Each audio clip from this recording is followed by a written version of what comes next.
All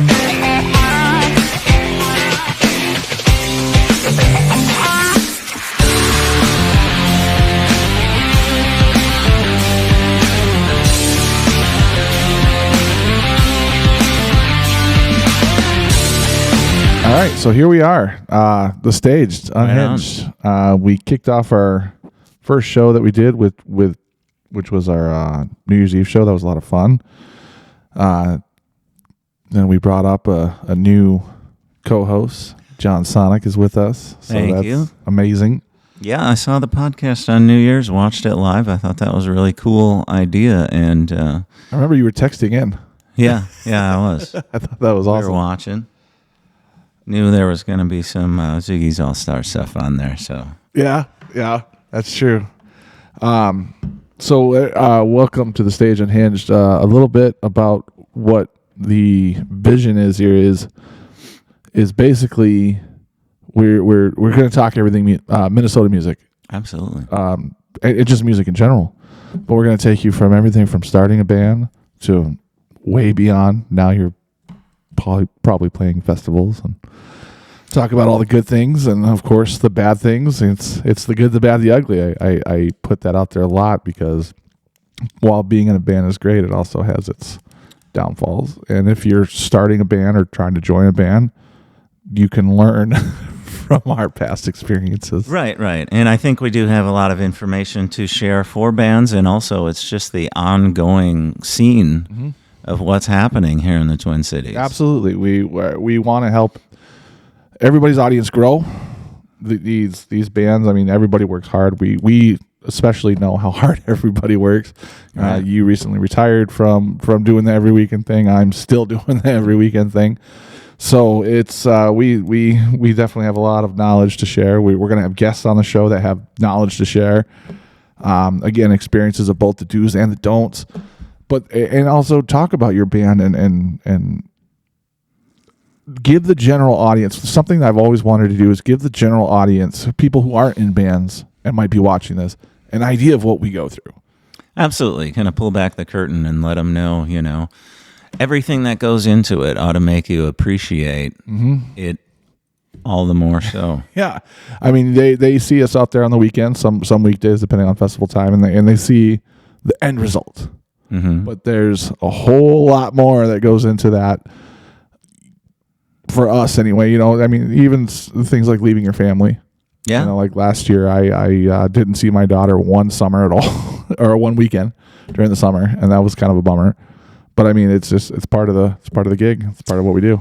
Yeah, absolutely. It can be tough balancing all of that out, and So if we have any insights to share on that, we will. Absolutely.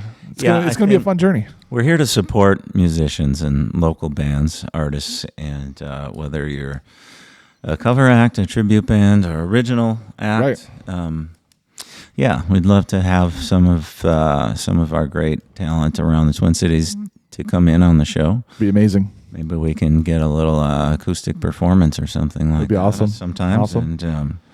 And definitely do what we can to support Twin Cities local musicians. And let's rock. And aside from doing these shows that we're going to try to do at least twice a month, you never know when we're going to pop up live. Right. At a bar, at a venue where we can have a live audience. We'll talk more about that later. We'll let you know ahead of time. Well, definitely let you know, but you just, we don't know what's going to happen. We don't know where we're going to be. That's part of, I guess, the fun. Yeah. All of a sudden we're popping up here. Hey, come hang out with us. And we absolutely encourage you to come hang out with us. Well, I see it as a very important thing, that you created. Engage. And I'm glad that you brought me on board. And I think... it was such an easy, just decision. It was like, I remember just seeing the videos of you perform and then watching you perform.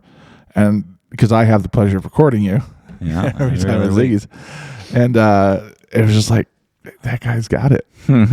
He's got it. And just watching you interact with people and the way people interact with you, it made a lot of sense to bring you on. And I'm so happy that you were like, yeah, let's do this. Right on. So with that, John, tell everybody a little bit about yourself. What you bring to the table, your background. Yeah, my name is John Sonic, and I've been singing in bands since I was 14 years old, which you can do the math, but that was in 1988. My first. I won't tell you how old I was.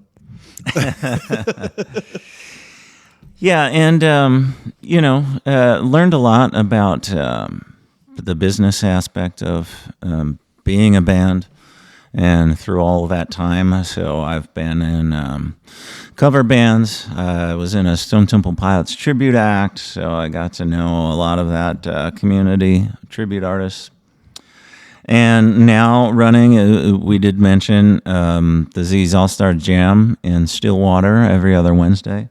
And that has really been very rewarding to me to see, to give these people an opportunity to get up on stage with some great musicians and learn firsthand. For some of them, it's their first time ever playing with a group of people. Yeah. We'll actually talk about somebody special here in a little bit. Whether it was in their basement or whether it was on stage. So we're giving them a trial by fire for sure. Well, they get to experience it. Yeah. They get to see what it's like. And I think for a lot of people wondering if hey, is this something I want to do? Like everybody thinks they want to be a rock star. Right. Until you're a rock star and you're like, yeah. So it gives them a real chance to get in front of people. And I think that's amazing because it's either going to open you up and you're going to love it and want to run forward to it, or you might be like, maybe I'm more of a behind the scenes kind of guy, which I know some people that are like that too. So, and there's nothing wrong with that. Right. But, well, I mean, yeah, the jam is amazing. I'm Timmy. I've been drumming ever since I was 2 years old. It's, it started out with the pots and pans type thing, but I mean, music goes back in my family, and we've traced it back a very long ways. I started playing in shows when I was 5 years old. They're polka shows, but awesome. Whatever, you're drumming in front of an audience, making people dance. So yeah, I've had that going. I've done drum corps, marching band, all that good stuff. Started playing bigger shows. I did a few Warped Tour stints, starting at age 18, 19, and just been going in original bands and also now more so cover bands. Punk rock is my life, so anytime somebody wants to make something faster, harder, I'm all for it. Elvis, by the way, which we'll talk about that. You were singing with him this last weekend. Every Elvis song sounds good, punk rock, in the punk rock style. So. Yeah? I don't know if I've heard too many of them. We're going to have to work something up, I think. There's definitely some good ones out there. So, let's see.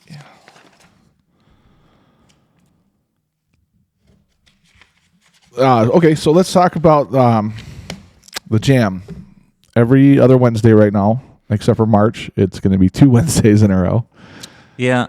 You got to be a little flexible sometimes with people's personal schedules and trying to make it work and still keeping it, at least a twice a month event. Mm-hmm. And I think people would go nuts if they didn't have it. I'm starting to see just how much people really do enjoy it and look forward to it, and that's a blessing to me to see how much it means to them. So we'll show a quick video here, what we're going to call the John Sonic Educational Minute. So let's cut to that. Oh yeah. So one time a couple of jams ago, I did a little short PSA. Requested by Mr. Baker, and people wanted me to make that a recurring event. So something I thought of watching Ryan, which would be a good PSA. I like how you've gotten more comfortable on the stage and you're owning it. So for all of you performers that come up, you notice phones out all over taking pictures of you. Do something for those pictures, because they're going to last forever. So while you're up here on stage, feel free to own this place. Be comfortable. Put on a show. That's why we're all here. So this time, let's be show people, huh? All right, so welcome back. Now we just saw John's Educational Minute, and this time around was about stage presence. Yeah, it was. It's interesting. I didn't really intend to do these, but At one jam, our great sound man, Jeff Baker, was like, hey, can you just say something about people using the microphone and, don't point it at the monitors. Don't hold your hand over it while you're singing. Right. And so I did that, and Timmy makes a video of it and posts it. I watched it. I'm like, oh, this has got to be its own thing. Like, yeah, everybody thought, well, now you better make this a series and keep doing these little informational things. I'm like, really? Is that something it helps people want? Yeah, absolutely. I mean, everybody's looking for that advice. And I mean, the microphone thing was great, especially for like what we talked about for the people coming to the jam that are brand new that have never done this before. Yeah. They don't know not to go like this. And Right. They don't know not to hold it down. So being new, I mean, it's definitely good to have that information. Yeah, absolutely. And I think what's always been very near and dear to my heart and very important is be a showman when you're on stage. Yes. It's you could be the most talented band in the world, but if you all just stand up there, you might as well be listening to a jukebox. Nobody likes to watch a robot. Right? And I mean, those are some of the bands, and we'll start getting into this in later episodes, but those are some of the bands that are most successful. Right. That are doing the bigger shows because they also rehearse what they're doing sometimes, but spontaneity is also really good, but they're out there. They're not just, this is my section of the stage, this is my 3x3 square, stay away from me. No, they own the entire thing. Like, everybody's bubble's getting popped. Yeah, it's you have to make a connection with your audience as quickly as possible because you capture them then, and that energy will build the entire night between you and the audience. Right. And so, most of my favorite bands, I look at the front man and it's like he's an incredible performer when he's on stage. Yep. He's got style, he's got a great voice, he, works the crowd so well that those are very important things to me. And I did notice when I said that early on in the jam Wednesday night, they all picked up on it. They took off on it. Yeah. They did. Everybody put on such a cool, great show, and I could tell that they all stepped it up. The energy was just fantastic Wednesday night. See, and then when I'm recording it, I have 6 cameras set up. But I have, there's 5 stationary cameras, so I got one on each side of the stage, covering the whole stage, drummer, keyboard. Now that we have a keyboard player, you have a keyboard player. But I have one that I'm constantly moving and trying to get different angles. And I noticed that I wasn't able to just sit in my normal spot and capture. I actually had to move to make sure I was getting people moving on stage and doing so that. And that's fine with me. I don't care. I have a monopod that I use that I can move around, so that makes it nice for me. But it was nice to have to actually get up and move, like, oh, wait, I can't just sit here anymore. So they took that information to heart. Definitely. And we've seen so much growth for a lot of these performers that have been coming for weeks and weeks. You see that build. And for a newcomer who's maybe never been on stage before, I know you're nervous. You're going to be looking at your guitar, make sure you're not going to screw up. Right. But then the next step from that is to, now engage. Get the first one out. Yeah. Get it out. You'd see some of these seasoned players, and they're out there rocking out, and they're just all over the place. And then it would be a stark contrast where if somebody was really inside themselves, that's very noticeable. Right. But this whole level I've seen get better and better each time, and it's really become, I think it's a great show to sit back and watch. It is. And I mean, the thing is you can sit back and watch, but with a lot of these performers, and especially after what, the educational minute that we had this last time, I mean, you're also not just going to sit back and watch. You're going to get up and have a good time with these guys. And I think it works out. It's great. It's in the middle of the week, so it's a great breakdown, right? And then these people are coming up on stage, and especially the newbies who are trying to break out of their shell. So they took what you said. They're like, we're going to run with this. And I mean, everybody's up, everybody's moving, everybody's dancing, everybody's having a great time. Yeah. It's so awesome to watch. I mean, I'm behind a camera, but I'm still seeing everything going on, and it's amazing. Yeah, it's the following that we've had and the fans that we have are so fantastic. It's amazing to see a dance floor packed at 7 p.m. on a Wednesday, you know? Yeah. And it doesn't stop. Right. You and I have been in Until- bands for years and years and years, and, you know, usually that first set's kind of stale. Dull. Well, people are getting drinks in them. Those are your sleeper songs. Right. Before they're really Your mom and pops. getting, you know, up to feeling like they might dance, you know, after a few drinks. But I mean, you also set the set list to be what it is. And I feel like every time I look at the set list, I'm like, this is banging every time. Like there's it's a nice flow of the way the songs, like it's almost like you're looking at your own band. Okay, how would I want this set list? Absolutely. I've always taken pride in putting together a set list and thinking, okay, this should kind of flow. There should be like a wave to it. You want to start out big and grab everyone. And then if you've got some of your slower ballads or something, you got to work those in, but then gradually bring it back up. And by the time you get to the end, you know, you're rocking hard. The climax should almost never die down. Right. And we'll talk more about set list in a minute because there is a science to it. Yeah. I mean, and it's not a one size fits all. But you seem to, I mean, Ziggy's, we know, you know the crowd that's coming through there. You know who's going to be there the majority of the time. So, I mean, you have it set pretty well that you know, hey, here's the flow. And it's going to, and it works. It works. But also I should mention, I mean, the songs that we're playing on any given night, I don't pick those. Everybody who signs up. So you have to make a new set list every single time. Right. They pick what we're going to play from a list of, I think we've got over 130 songs they can choose from at this point. And we keep adding new ones. And, yeah, people will have something in mind that they want to do. Right. And if they can talk musicians into coming up with them and you don't need the house band, well, you can play whatever you want. Right. Within limits. So this last week also at the jam, we lost somebody special to us. We lost Izzy.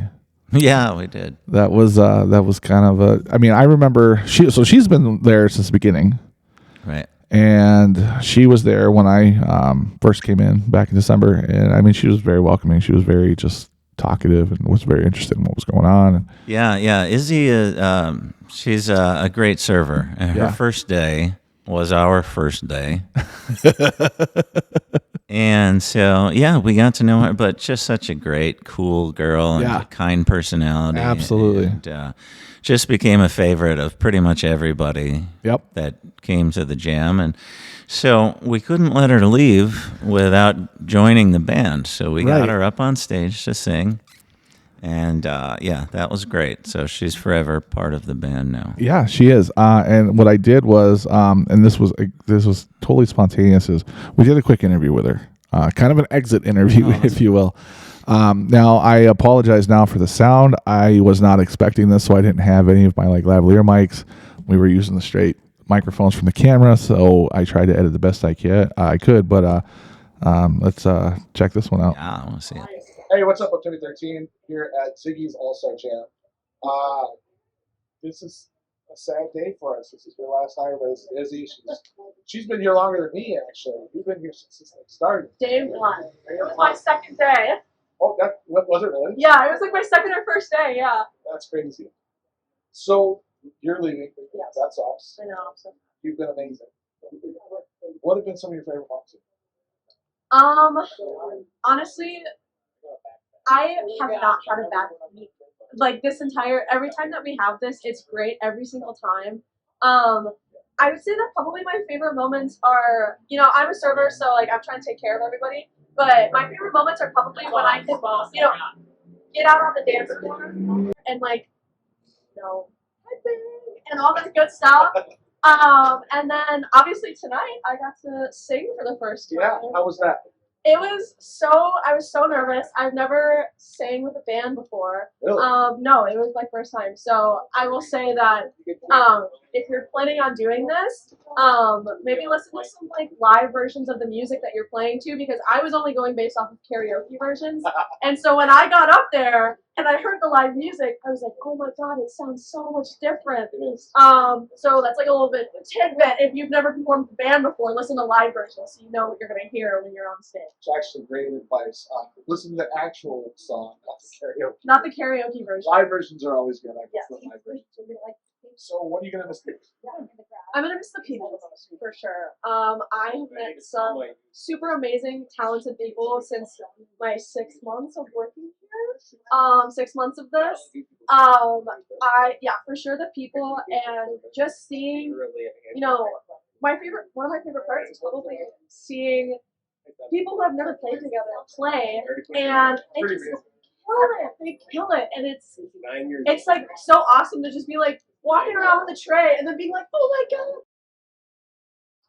And they're doing so good, they're rocking, all that good stuff. And then obviously the showcase bands are always super sick. Yes. I did enjoy watching you tonight. The Quake. Yes. You were getting down. That was awesome. Yes. And then during Walk, you and April were throwing down. Oh, absolutely. Absolutely. I know we're all going to miss you. It's been so much fun. So, your final goodbye to everybody. My final goodbye. Okay. Thank you to everybody who came and did the All-Stars and, made my night super awesome. I'm going to miss you. And thank you to everybody who supported me and supports this, because this is a super awesome thing. And I'm so glad that I was got to be with it. This is Izzy, her last night with us. Hopefully we'll see her down the road. Maybe she'll stop by. From the stage Unhinged, Izzy, Timmy, together. All right, so that was Izzy's goodbye. We wish her the best of luck in Chicago, and hopefully she'll come and hang out with us again sometime if she's ever in the cities. Yeah, we hope to see her again, and definitely do wish her well. Absolutely. When you brought this up, I thought somebody had died or something. Oh, we lost. Kind of. Part of us did. Part of our souls died. Who died? So the next jam. Is this our longer? This is our longer intermission. Yeah. So we'll be back March 13th. Will be the next one, Wednesday, 7 to 10, same as always. But what will be different? Usually we have a showcase act that can play a 30-minute set in the middle of the jam. So we have 1 hour-long jam set. We take a break to get the showcase band set up. They can rock out their stuff and show us what they got for 30 minutes. Then we convert back to the jam for another hour. Coming up on March 13th, we are not going to have a showcase. We're just going to jam all night long, and we're going to get some more musicians up there than we normally do. It's become something that fills up rather quickly. Oh my gosh, I'm noticing, and if you are watching this and you watch the Facebook posts, yeah, jam's open. 5 minutes later, jam's closed. Right. It's quick. Yeah, it went. Somebody made the joke. Somebody's sitting there just refreshing, waiting for it. Yeah, right. Yeah, well, in the very beginning, I had to pull in a lot of favors, and I'd be calling people directly and telling them, "You're coming down to sing at this jam." You don't get a choice, right? You're needed. No, a lot of great people did, and once it started picking up, it found a life of its own. And yeah, like you said, we've had them fill up in 30 minutes. And to me, that's amazing that people want to be part of it so much that they're going to kind of rearrange their lives a little bit to be ready to sign up. To sign up. One thing real quick that I wanted to touch on and that people may not know, if you are a showcase band or a band that wants to be a part of the showcase rather, how do they go about doing that? That's not the normal sign up, I imagine. Not the normal sign up, but you go about it the same way. There is a link on the website to sign up a showcase act. Okay. It's also been very popular. I'd say right now we probably have spots open January of next year. But there you go. There you have it. All of that can change, and I think it might. Well, I mean, even the jams changed because this last one, we had singers that had something come up. Yeah. Anything, especially during the week, anything can come up. I mean, right. You never know. Some band that signed up to play in August might not just be together in August. Be ready to be on that standby list. Reality of it all. Yeah. So when you sign up, we can give you a date that is set, and you can also check a box that says, hey, please keep me on the wait list. So if something falls out, or I might drop a little hint here. If we were to add another Wednesday jam, that would open up a lot more spots for showcase acts coming up. Hint, he says. Hint. So Possible, yeah. no, we're. I know it's a no hold show, but we're holding on to that one. Yeah, a little bit for now. We'll talk about it again later, but Things are in the works. yeah, we definitely want to do what we can to make sure that more people can get in when they want to, and it certainly seems like, yeah, more people want to. They want more of it. So I would agree with that 100%. we, always trying to see what we can do about that.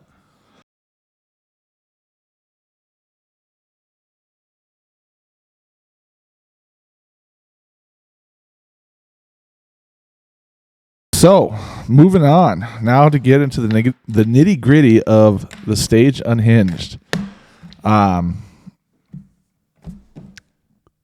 Starting a band. Right?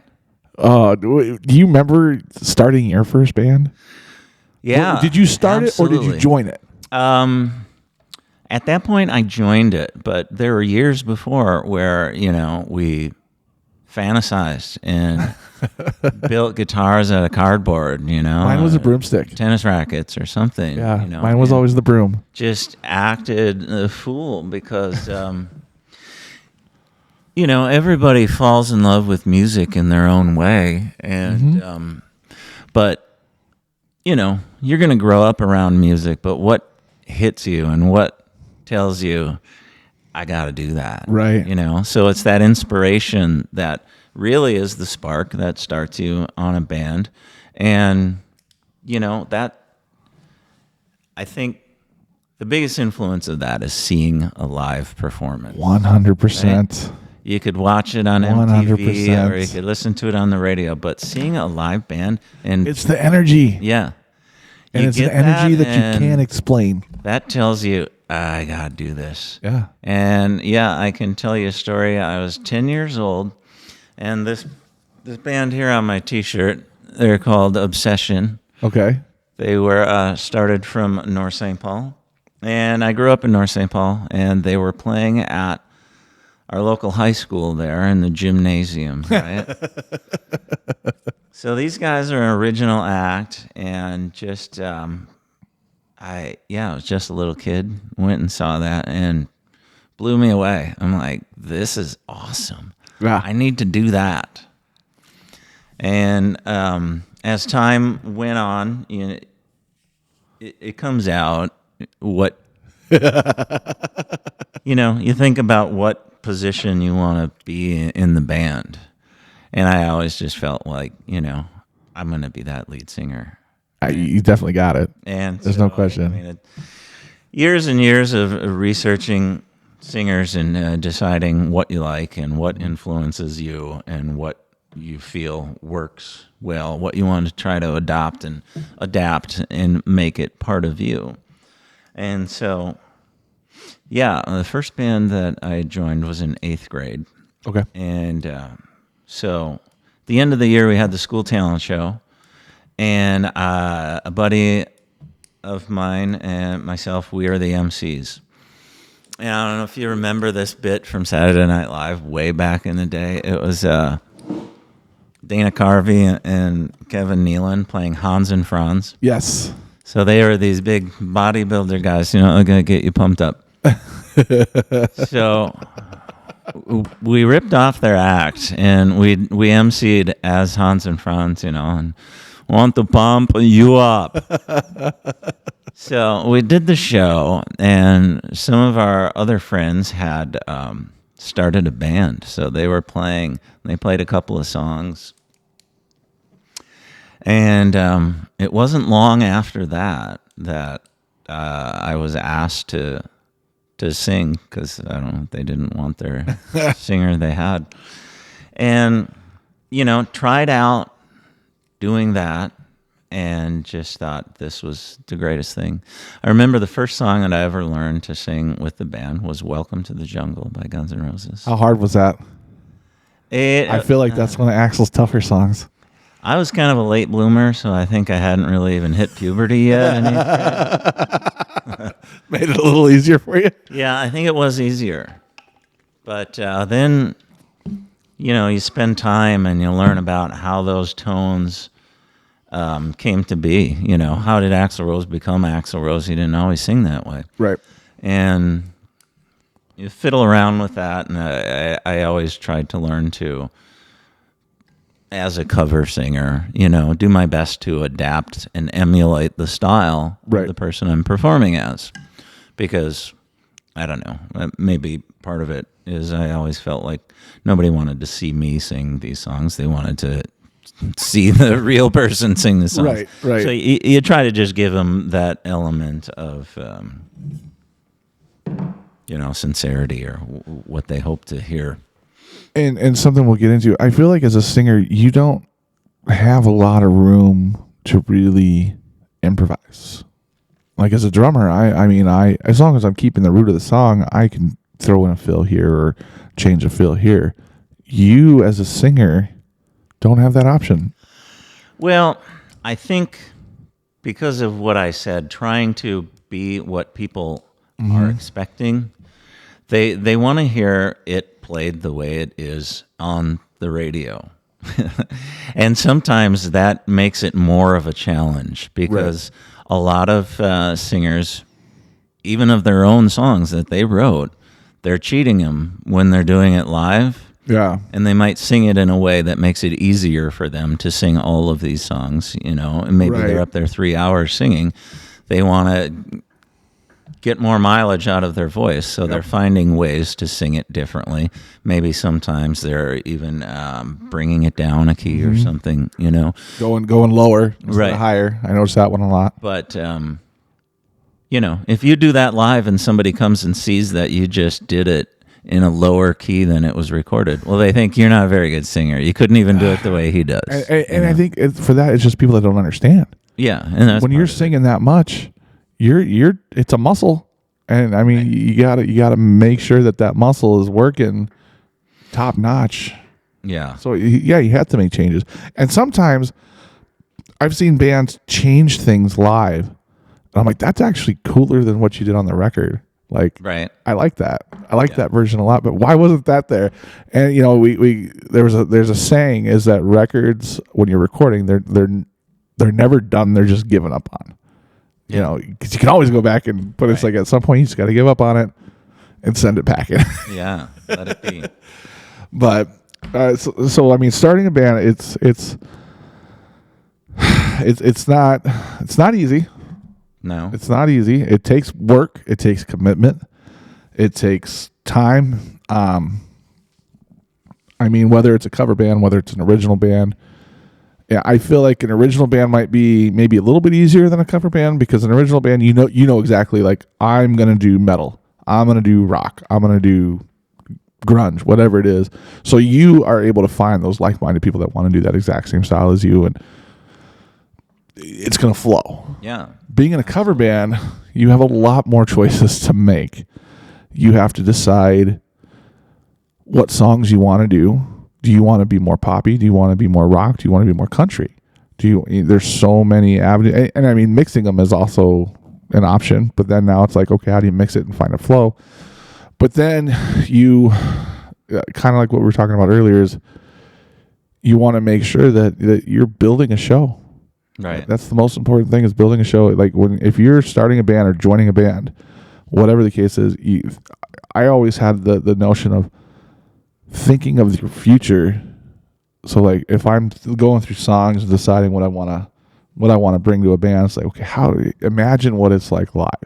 Imagine all the players. Are they able to really rock out to it and have fun with it, or is it more a robotic song where you're going to be more robotic on stage? And that's a big part of choosing your set list and then finding people. You know, I think one thing is you have to, if you're starting a band and you're the band leader, one thing you want to make clear is, and something you just mentioned, which we actually probably might differ on a little, which is totally fine.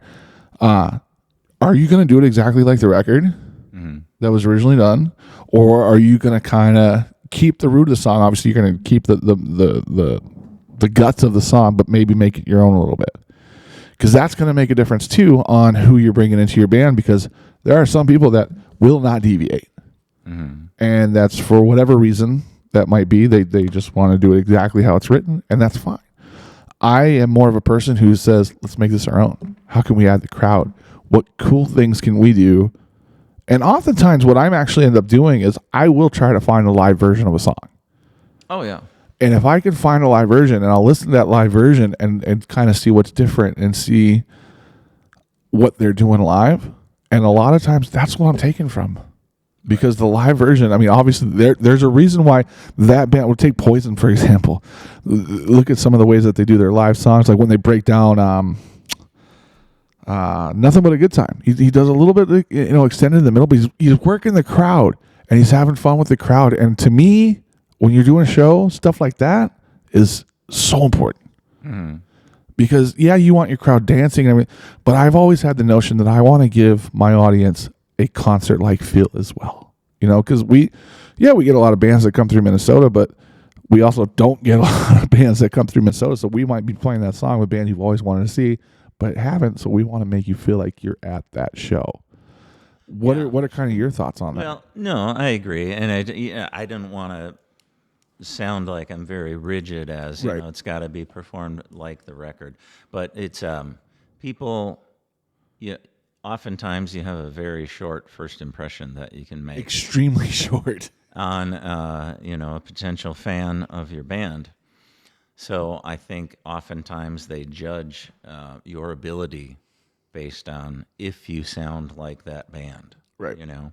But then once you bring them in, and certainly there's so many elements of what you can bring into a live performance. But I want to go back to another point you brought up about starting a band. How do you choose, the type of music you're going to play, the genre or styles?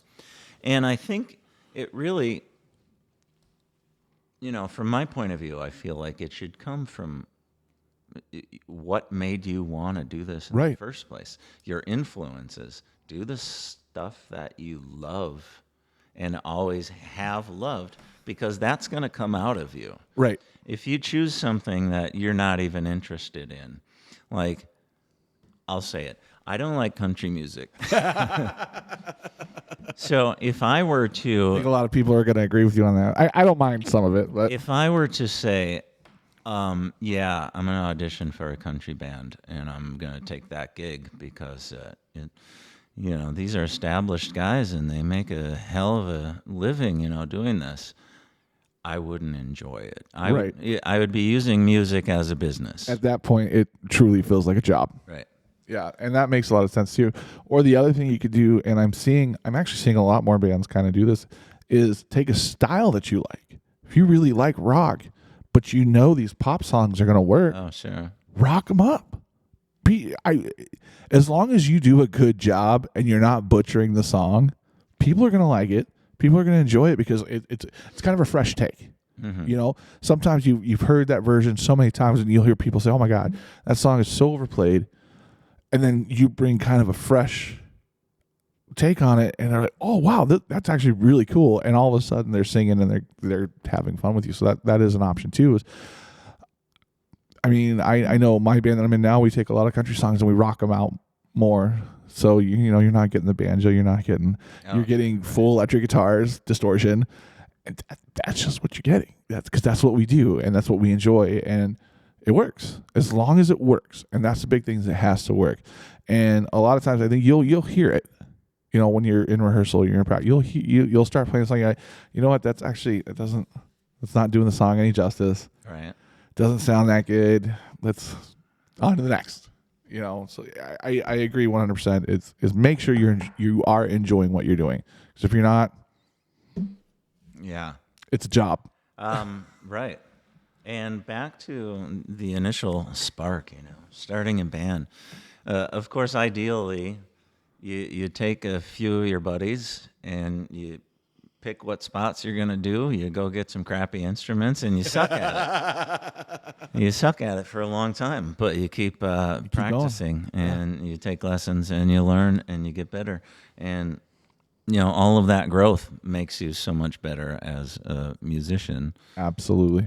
But I know, I know a lot of players that, maybe they learn to play an instrument because they love it, but they've just never taken that step, to join a band. So they might be extremely talented. Maybe it's a guitar player. He's a great guitar player, would really help any band he chose to be in, and could easily find one and step into it and start auditioning. And then it's a different way of going about it, but it also, it gives you a step up from having to go through that whole period of just playing awful noise. Making your neighbors go crazy. Yeah, and there were many years of that for me in 8th grade, 9th grade. Well, yeah. Like I said earlier, I was a punker, so imagine how my neighbors felt hearing screams and all that good stuff. But yeah, I mean, it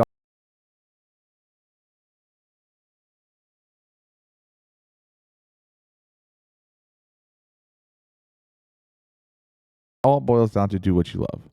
Don't do what you think you have to do.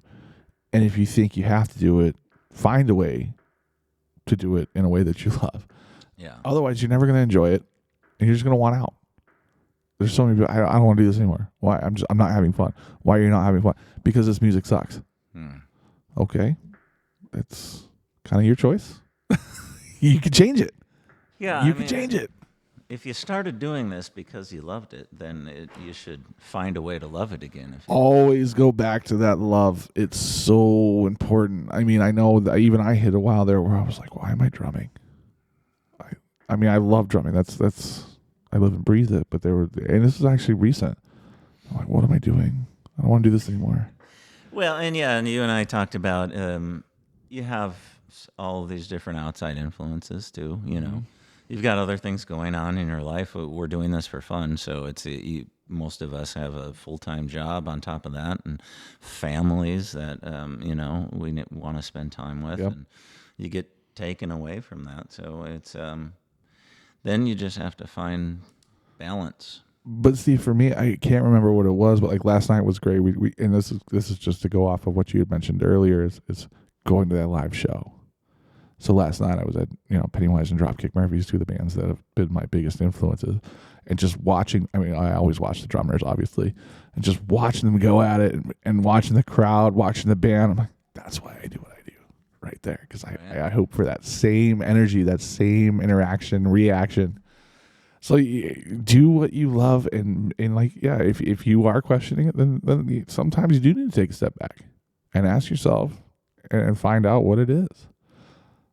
But starting a band, if you're a band leader, again, original cover. I mean, I think it is important to have an established leader, somebody who kind of takes reins on the business side, we'll say. Yeah. Right, because booking and all this stuff we'll get into later, but booking is a big thing. Having one point of contact, because if you have so many point of contact, message is going to get lost. Mm-hmm. And if you do know, like, okay, I'm going to start a cover band.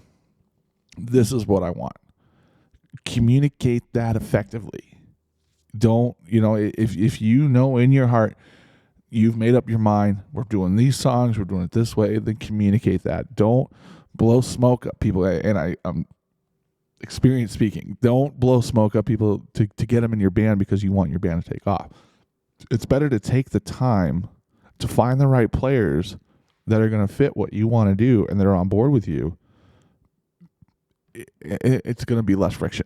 It's going to be a whole lot less friction. Right. And yeah, it's The term band leader doesn't necessarily mean that there's a hierarchy to the band. Right. You are like the king of the band, and everybody has to listen to what you say. It's the point of contact that you brought up is extremely important. Yes. Whether you're dealing with a booking agent or a bar, whoever's Could be anything. you're talking to. Yeah. They want it to be the same person. Exactly. And you can. So- It's easier to relay the message, and it doesn't get lost. You can have a complete democracy in your band, but somebody You has could. to be the one person that takes everything you agreed upon and then voice that Right. to. And the other thing is, if you are going to have a democracy in your band, you are going to give people a say. Don't. And I literally have had this said to me before, and I'm never going to mention. We're never going to mention names of anybody that's negative. So if you think this is you, I'm sorry, but I did have somebody in an email. It was like, I'm not trying to be a dictator, but we're going to do exactly what I say. And I'm just like, and I responded, it's exactly what a dictator is. So I'm not in that band anymore. But you know what? They're doing well. They found players that are doing what he wanted, and good for them. I just didn't fit. And I mean, I never wished him anything bad. It just sometimes, and that's just it. Sometimes you're not going to fit. Right. Personalities can Exactly. collide, and it can be. Yeah, I've worked with a lot of different people now, and sometimes it's been. I've expected to say, I need to know everyone's opinion about this, and sometimes they're like, just do whatever you want, and we'll follow. Like, what? Okay. See, and I have been told, "Oh, do what you want," and when I do what I want, then I get yelled at. I'm like, "Wait, but you just told me to do what I want." So, I mean, I think it is clear. It is good to have clear communication. If I am, and I've always said this, and I take criticism. I try to take criticism well. I know some don't, but like if somebody tells me that I'm doing something that they don't like, or that maybe want me to try it different, I'm open to that. Maybe they're seeing something I don't see. Right. And vice versa. I might say to a guitar player, "Hey, try to do this lick with me," or we might do a pause or something. We try it. It either works or it doesn't. And I mean but just be clear, communicate, be effective with your bandmates, because if you're not, then, like I said, you're gonna have friction, and you're just gonna have problems from the start. Right. And that's like anything else, You have friction with people you work with on a day-to-day basis, or friction in your family. It's it's not something specific to music and being in a band. It's just how are you going to communicate with one another to get over past that? Right. And I mean, if you're joining or starting a cover band, and you really want to, maybe you don't know the direction you want to take, or maybe you want to kind of try a few different things, I highly encourage, go out and see bands. Go out and see the bands, the ones that are successful. And I get that's all perspective, but watch what they're doing, see what they're doing. I'm not saying emulate them, I'm not saying copy them, but just at least you're going to get an idea of their stage presence. Okay, obviously the stage presence is working. Also, the one thing I'll say is notice what songs clear the dance floor, because that is important. I've been in bands in the past where we're doing good, and then we play that one song that clears the dance floor, and what sucks is sometimes you never get them back, and that hurts. Yeah, it can happen. Yeah. But I think, from my perspective, I've always hated the idea of, well, we've got to play these songs that we can't stand because that'll get people out on the dance floor. Right. Like, no, you can play songs that you love and still get people out onto the dance floor. I mean, you think about the history of rock and roll music, and all of these songs are popular. Right. Right? People have heard of them before. So I bet when that band goes out and plays them, they play them to 15, 20,000 people. Right. And they're going nuts for it. Right. So there are people out there that are going to love these songs. Sometimes it's not the right audience. Wrong bar, wrong area. Yeah. Absolutely. But I think you can always, stay true to yourself and play the music that you love and build that following that's going to love hearing you play those songs. Absolutely. It's like you said, it's finding your audience. Yeah. Which there's something out there for everybody, right? I Oh, I had a train of thought. Oh, it's when you're creating your set list and your songs, it doesn't matter what genre. There's no, while there is a science to your flow, there's no one size fits all. I've done things where we're at this bar, we're playing these songs, and they work phenomenally. We've got them all night. Then you go to the other side of the state, and you're playing that same set list, and everybody's like, the hell is this? And so Right. you have to be willing to adjust. So that brings the question.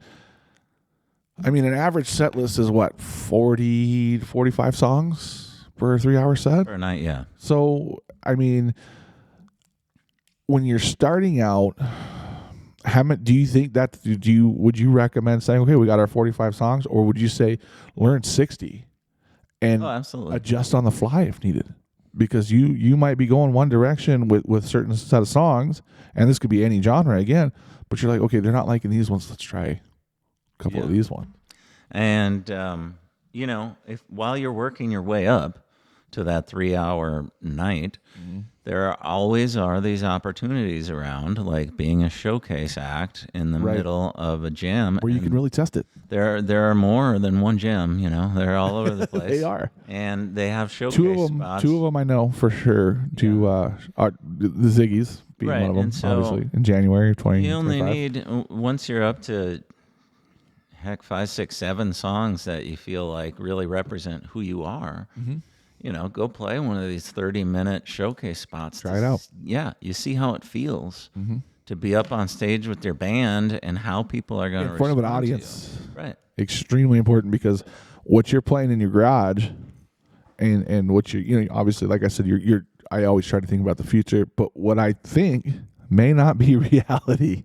So I think you're absolutely right. Get in front of that audience, and test the waters. Yeah, I mean, you're going to learn that over and over and over again. I was in the same band for 10 years, and we still kept learning new songs, thinking, this is going to be so great. This is going to go over so well. And it's kind of like you're disappointed after you play. Right, right. I mean, that was nothing like I had hoped. We were doing, was it 2 weekends? I can't remember what my band was playing. And we were doing awesome. Things were going great.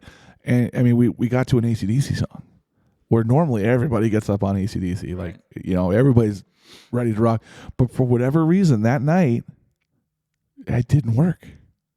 And I remember my guitar player, and he literally was pouting, like, where did everybody go? And I'm like, and to me, it's Highway to Hell. And Highway to Hell is one of my favorite songs to play. It's just one of the ones where I get to hit hard. And so we always have the audience right there, singing along. So to lose the audience that night over that song, I was like, it's a head scratcher. Like, what the hell happened here? Yeah, oftentimes you don't know, and maybe it's some outside influence that changed things, but you just, give it a few tries. If it happens the same each time, then now you start to think, maybe this isn't going to work. Right. But don't get discouraged if one night it was a dud.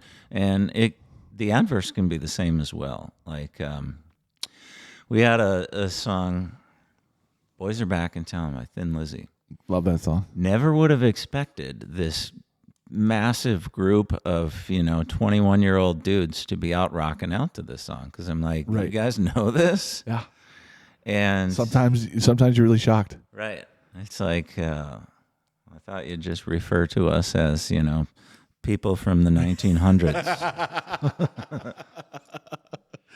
Some songs are where I'm like, because we'll call audibles, and I'll kind of look at the guitar player and be like, you sure you want to do that one? Like, I just don't think it's going to work. And we do it. And sometimes, you're like, okay. And I have to sit there and give them the nod, like, good call. And, good call. Yeah, another thing along those lines, and I know we'll get into another episode talking about the show itself, and once you're established in your playing. But yeah, read your audience. 100%. And if your set list, 100%. if you look at the next song that's coming up in your set list, and you've got a big crowd right now that's hanging on what you're doing, and maybe that next song was going to be one of your slower ones, well, change it. Yeah. Change it. Grab something else and just keep that energy up. Absolutely. Come back to that later. Right. But you can always yeah, come back. grab on to that energy while you've got it and keep it. Yes. And if you're going to go into something slow, find a way to keep their energy through that. And what I would do often, and you've seen me, is take it out into the audience. I love that. That to me is the greatest thing. I actually bought my monopod because you did that. I'm like, I got to be able to follow him. So, right, doing a slower song like Creep or Champagne Supernova or something like that, I always felt like now's the time for me to go make a scene of myself. Right. And that's exactly what we do. We do What's Up, 4 Non Blondes. And the singer will go out and she does her thing. Sometimes she's giving the microphone to other people, which is not always good when you have in-ears in. No offense to anybody in the audience. I mean, we love that you're doing it regardless, but you hear everybody singing and everybody having a good time, and that's the song. Those are the songs to do it. Whereas you might be doing say Talk Dirty to Me. You're gonna stay on stage and you're gonna do the whole crowd on that one. At least that's my thought. So that absolutely, I'm glad you said that because that it's another factor of stage presence. Right. And I've learned from doing that oftentimes that will be kind of the icebreaker that gets people to realize that they can't look away. Right. And they want to follow what you're doing. Gotcha. Yeah. So if you're doing something slower that you think might lose people, well, then just go out and get them and grab their attention. And don't do it in a creeper way. I've seen people do that and we're like, ooh, right. Maybe you should have stayed on stage. But just, I mean, you know what to do. We're all professional. We're all adults. Yeah. Just have fun. That's the biggest thing is have fun. When you're going out there and you have such charisma, even when you're walking around, I mean. I have tested out the structure of a few tables and chairs before. And it's not make sure your bar's insured. Not to say I haven't fallen off and broken my foot on occasion. Whoops. Accidents happen. It's all rock and roll, right? Yeah, absolutely. And that's what makes it fun. Give yourself to it.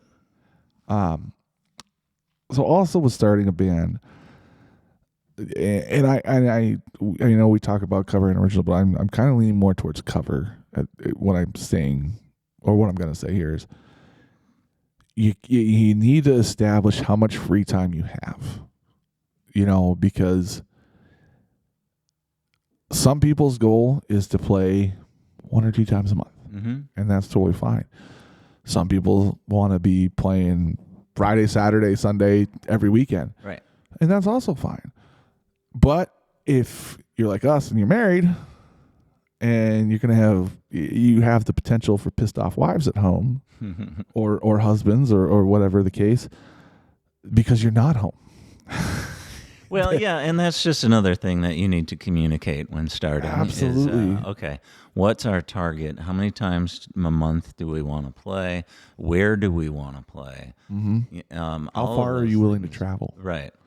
All of those things are very important to get out early on. Yes. We haven't even talked about what is maybe one of the most important things. What's that? What are you going to call your band? Oh, right? The naming. The naming. That's usually the worst. You have sheets full of like hundreds of ideas and you talk about them and somebody loves one and the other, no, I hate that. And I feel like tribute bands are a little easier to name. Sure. Because, I mean, you can name your band after a song, after a lyric. An album or something. Exactly. If anybody out there is watching, I want to start an Avenged Sevenfold tribute band. Older Avenged Sevenfold from Nightmare Back. Yes, I am advertising right now. And I already have the name for the band, which is from their Wake in the Fallen album, Chapter 4. I don't know. Just to me, like pops like that. Like we're gonna go see Chapter 4, and for Avenged Sevenfold fans, they know that's an Avenged Sevenfold tribute band. So a tribute act I feel is a little bit easier. But yeah, when it comes to a cover band or even original band, you need to find something that pops, that sticks out, and that grabs. I mean, if you have, I can't think of and I don't want to call anybody out anyway. But if your name doesn't pop, people aren't going to even look twice at you. Right. And there, I think still, even if you're a tribute band, you can do something deeper. It doesn't have to be just so out front. Right. Like, just reading the name doesn't mean you have to know Right. who that is. I was in a Stone Temple Pilots tribute, and I wanted so hard to call it Deathbed Motorcade. Okay. Because there's a lyric in Trippin' on a Hole in Paper Heart that ends with this, Deathbed Motorcade. And so I thought, that would be a great name. And people kept... It's definitely going to make you look. Yeah, people kept shooting that down, saying, well, I don't know that that's Stone Temple Pilots then. I'm like, well... If you're a fan, right. If you're a fan, that's just it. And those are the people you're trying to capture, right? Is that band's fans because you know they're going to come see you, right? And that's kind of where was that with Chapter 4? Like you can say Chapter 4, and it can mean anything, but for Avenged Sevenfold fans and true Avenged Sevenfold, they know. Oh, that okay. And usually a tribute act also has kind of a byline, too, that says, Deathbed Motorcade, a Stone Temple Pilots tribute. Exactly. Exactly. Well, now you know.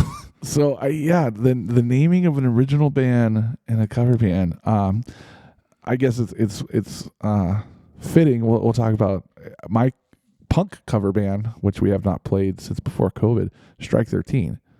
That's from the 1984 book, The Clock Strikes 13. Yeah. And it was kind of like, wow, it kind of works because in the book it talks about how, like, if a clock ever strikes 13, it's all bad. And you asked me the other day, like, where did Timmy 13 come from? I'm like, because it's all bad. Just a lot of bad luck in my life. Just a lot of what can go wrong? What else can go wrong? So it just kind of like Strike 13. Like, I literally woke up and was like, I'm going to call it Strike 13. And then Timmy 13 came with that. And then what was kind of cool is that everybody that's been in or out of the band, I've always had a solid drummer and a solid singer. Jenna 13, Ryan 13, and then we've got Mike 13. Everybody comes in, we just throw the 13 at the end of their name. So if you were ever to come and sing, now you're John 13. Like, that's just how it works. So, but it's not always that easy. You sound too much like a Bible verse, I think. Sorry, I grew up Catholic. I'm sure we could come up with something. Right. But so how would you suggest? I wouldn't even know how to begin to suggest. You just keep making lists, and sometimes don't use name generators. Oh no. They're always I didn't even know there was such a thing, but on the interwebs. Yeah. Google use AI now to just create your whole entire persona. I don't know. Right. But I guess I still consider myself old school, and I'd have to pause the cassette and rewind to say, what the hell did he just sing there? For people that don't know, cassettes are these little old... But now you just quick Google search, type in the name of the song and lyrics, and there they are. Yeah, I actually like the idea of sitting down and writing it down. Yeah, I think it helps to memorize too. Yeah, if you actually write it out by hand, it helps you learn it better than just reading it. Well, and as you're writing it down too, especially banner, like you can visualize, right? Mm-hmm. Visualize that banner, visualize people screaming. Like choosing names is not the easiest thing in the world. No, it's not. And sometimes, you can kind of be lighthearted about it and just say, we will make this name be what it is. Right. I mean, the name Pearl Jam is like, what the hell is that? They used to say it was his grandma's hallucinogenic jellies that she made. And that's not true. But, everybody knows it now, and it is what it is, and it's great. I used to be in a band years and years ago with our Ziggy's All-Stars house drummer, Brandt. Okay. And it was called White Squirrel. And everybody thought, that's just the stupidest name. What? And, they'd send us pictures of albino squirrels every time they saw it. I saw an albino squirrel in my backyard. I'm like, it's not truly a white squirrel unless it has black eyes. But, no. But it also created interactions. Right. And because we're sitting around trying to think up names. And, it's, okay, let's go through all of these names of bands that we like. And at the time... we're talking about, you start listing off all of these bands, and it just became, there's so many bands with the color white in it. There's White Lion and White Snake and Great White and all of these others. And our guitar player just said it in this tough voice, White Squirrel. And we just cracked up laughing because, it's all of these bands are like these tough. A shark and a lion. You ever seen a pissed off squirrel? Right? So we're like, White Squirrel, that's where it's at.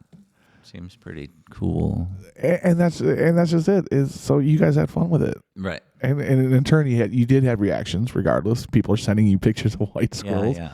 I got one in my backyard as long as my dog doesn't get to it. Now I'm going to send it to you.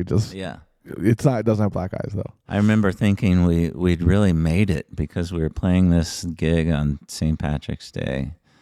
And like the music critic from the Pioneer Press happened to be there.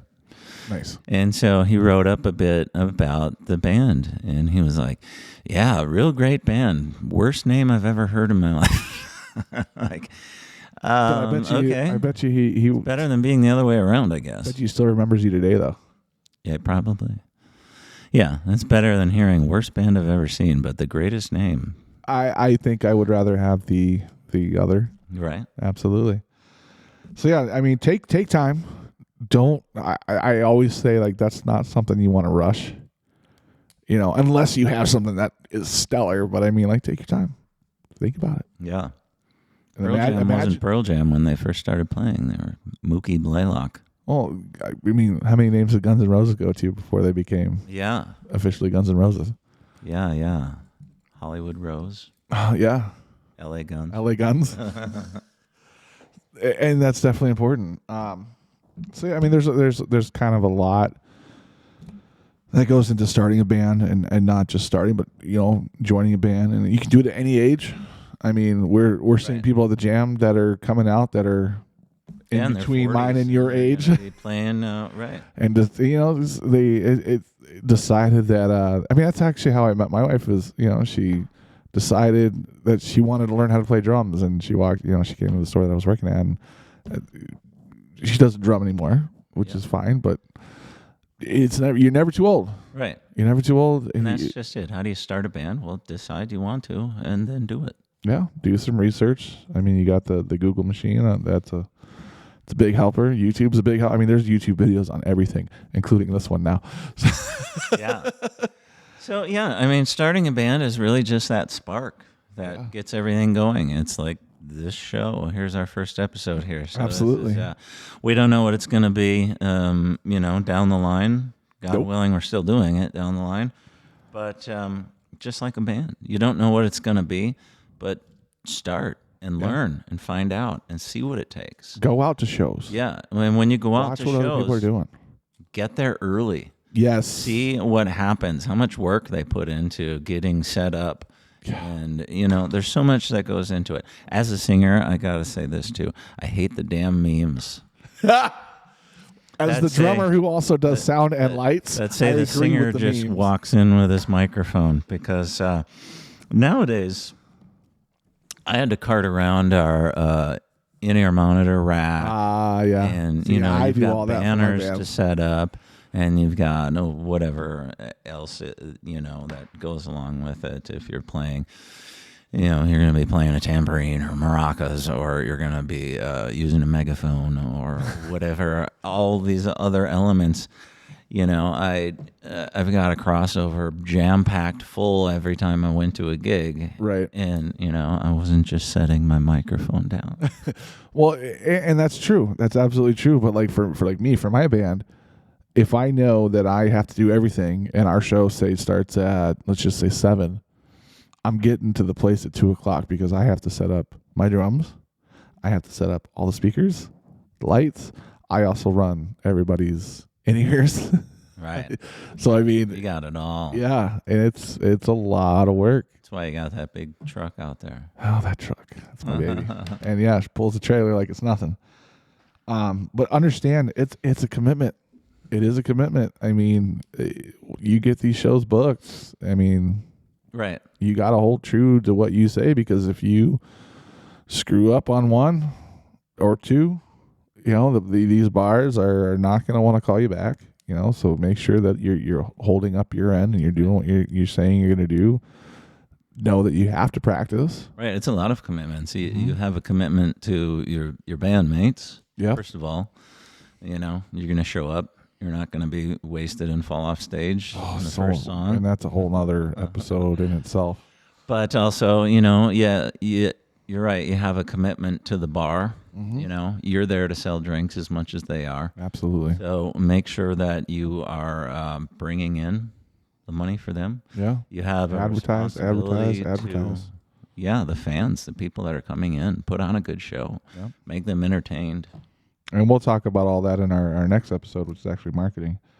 But I mean, and also, talk to if you are involved in any kind of relationship at home. I mean, talk to your spouse, your loved one at home, and let them know, like, hey, this is what we're doing. Make sure they're on board too, because if they're not, I mean, I'm sure you've seen it. I know I've seen it. Breakups happen, divorces happen. Yeah, because it's a commitment. It is a commitment, and I mean, if you are truly passionate about this and truly love what you're doing, it's better to have that support system, because it's going to be easier. It's going to be a whole lot easier for you if it's somebody who's not supporting you, and it's just going to be mad at you every time you get home. Life's going to suck. Be clear, be precise about what you want to do, whether you're joining a band, whether you're starting a band. Know what you want and find it. Take your time. Don't rush it. right on. I mean, that's kind of what know your role. Know what you're doing in that band, Yeah. Know what you bring to the table. And show what you bring to the table. Yeah, and just communication in any kind of relationship is always key. Whether it's a romantic relationship or a band, you have to communicate how you're feeling about certain things. Absolutely. Sure you can talk through the difficult things. Yeah, absolutely. So that's where we're at the episode 101, starting the band and joining the band. So we want to talk a little bit about the stage Unhinged and opportunities we have for different businesses, different bars, restaurants. Where we're looking to go. Last year, very last day of the year, in fact, we there's when we kicked off and we started the award system or the award show. That's a whole thing that we want to kind of build up to again this year, and we'll have to talk about what that looks like. But again, that all goes into the live shows and the live things. You want to talk a little bit about what we're looking for, what we're basically sponsorship opportunities. Yeah, absolutely. I mean, and what we're looking here to do is to partner with a lot of businesses, whether you're a brand, a product, or you're any energy drinks. And especially, the bars that we work with as bands, we want to drive traffic to you. Like I said at the beginning, we're here to help grow your audience. Right. And that's not just bands, that's your bar, your restaurant, that's absolutely your establishment. And so where I see this going, I see this really taking off. And I think that's our goal. Right? That the advertising partnerships that we can have with this can really benefit the places we're working with. And, it helps us too because it sustains us. Right. We can't, as much as we love the things we're talking about, we can't afford, especially with all this equipment you've got here, keep doing it for free. It's not cheap, I'll tell you. So if you're interested in working with us, we have different levels. I go ahead and I would say contact us. I mean, if you have our numbers, John especially.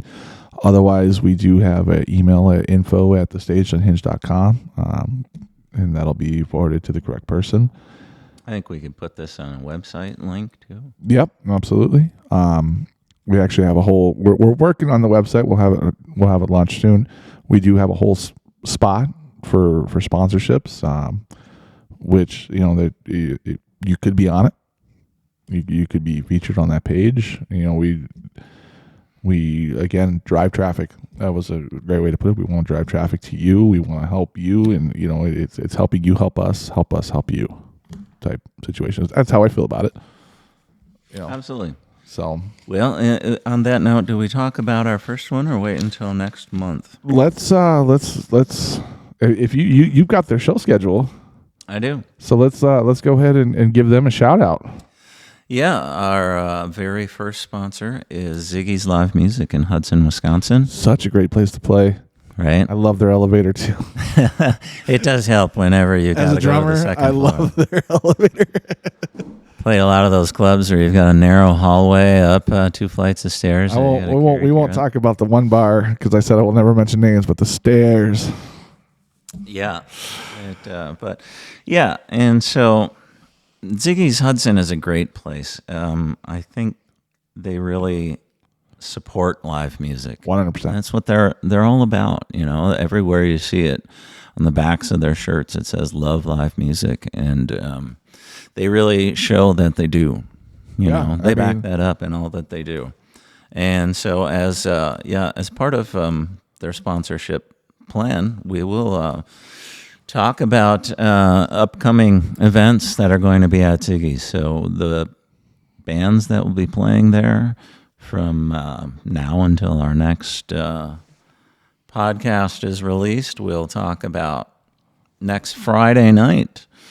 Well, first of all, I should mention they've got live music 5 nights a week. You were telling me that earlier, and the one thing that caught me, and that I think I might have to go out to one night, is the piano. Yeah, I love that stuff. Right. So every Sunday night they've got a piano bar. Every Wednesday night karaoke, and I think for aspiring singers out there, that is a great place to start. It is absolutely a great place to start because no longer are you singing along to the song, but you still have cues. Yes, and that helps quite a bit. Get your timing down. It's a great way to rehearse too. Absolutely, great way to rehearse on your own. Every Thursday night, they've got Tim Grady live playing piano and singing, and he is fantastic. If you haven't seen Tim, I highly recommend you check that out. So this coming week, Thursday and Friday, they've got Tim Grady. He's there Saturday night as well, playing piano and singing on the main floor. On the second floor, Friday night, they've got Schizophonic. Nice. A couple of great name bands here. Schizophonic on Friday, and on Saturday, some shitty cover band. Not that I'm bashing on the band that's playing. That's their name. That is absolutely their name, and it works. Again, we were talking about naming conventions earlier. I mean, you're never going to forget who they are. Right. And then following weekend on the 9th, they've got Rough House. Great band to go check out. They play there quite a bit. Nice. And you said they always have food specials, right? Yeah, they do. And we'll talk about that as we go on, because eventually we'll do a live broadcast from Cannot wait. Ziggy's in Hudson. That will be fun too. It'll be a lot of fun. But yeah, there's a ton of sponsorship opportunities. Again, that email, throw it up on the screen, swipe. Info at thestage.unhinged.com. Also, I mean, we want to have guests on the show. We want to have people come and talk about their experiences, depending on what the episodes are. So if that's something that interests you, I will say don't be mad if we don't have you or if we don't respond right, because I mean, even before this episode comes out, I've already had so many people saying, I want to be part of your show. I was like, whoa. We got to see what that looks like. So hold on. Yeah, we're going to find our way as we go, like anything else. I know that our next episode is about marketing, and I know that there's somebody I would love to have on with us. It's just going to be if we can figure out scheduling, and that's another big thing is scheduling. You're a busy person. I'm a busy person. Right. You're all a busy people. So, if we can have them on and it works out, I would love, because their knowledge of marketing is just far and on. They help me a lot. I won't say the person's name just in case they can't make it for whatever reason. Yeah, right on. Yeah, you mentioned having guests on at any time. We could bring in a band to the studio to Absolutely. do something live, play Absolutely. a song, whether it's just an acoustic. We've got a keyboard set up if you want to. We've got options. The sky's the limit for us. Right on. That's awesome. Well, thank you guys for tuning in. Make sure you what is it the kids say? Smash that subscribe button, follow, share. We can't do this without you. So Absolutely. thanks for watching, and we'll see you next time. Bye, guys. Peace out.